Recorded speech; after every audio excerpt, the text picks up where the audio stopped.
નમસ્કાર, સ્વાગત છે આપનું ડીટીવી ન્યૂઝમાં। દાહોદમાં સ્માર્ટ સિટીની કામગીરી અંતર્ગત ખોદેલા ખાડામાં બાઇક સવાર પડી જતા ગંભીર રીતે ઇજાગ્રસ્ત। દાહોદ શહેરમાં સ્માર્ટ સિટી અંતર્ગત ચાલતા કામોમાં શહેરીજનો હેરાન પરેશાન થઈ રહ્યા છે, ત્યારે આજે વધુ એક બનાવ સામે આવ્યો છે।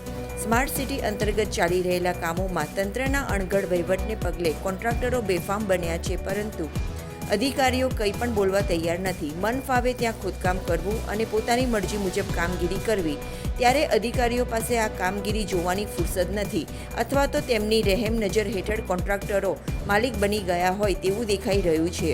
ત્યારે આ બેફામ કામગીરીને પગલે શહેરીજનો મુશ્કેલીઓ વેઠી રહ્યા છે, તેનો જીવતો જાગતો દાખલો આજે સામે આવ્યો છે। ચાકલિયા રોડ ઉપર ગટરની કામગીરીમાં મોટો ખાડો ખોદવામાં આવ્યો, પરંતુ ખાડાની આસપાસ કોઈ જાતનો નિર્દેશ અપાતું બોર્ડ અથવા તો કોઈ આડાસ પણ ના મૂકવામાં આવી, જેના પગલે રાત્રિના સમયે બાઇક ઉપર પોતાના ઘરે જઈ રહેલા યુવક ખાડામાં ખાબક્યો હતો, જેને પગલે માથાના ભાગે તેમજ શરીરના ભાગે ગંભીર ઈજાઓ પહોંચતા તાત્કાલિક 108 મારફતે હોસ્પિટલ ખાતે ખસેડવામાં આવ્યો હતો, તેમજ બાઇકને પણ નુકસાન થવા પામ્યું હતું।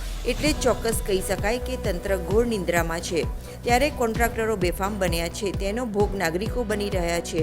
અણઘડ કામગીરીને પગલે શહેરીજનોને નુકસાન વેઠવાનો વારો આવ્યો છે।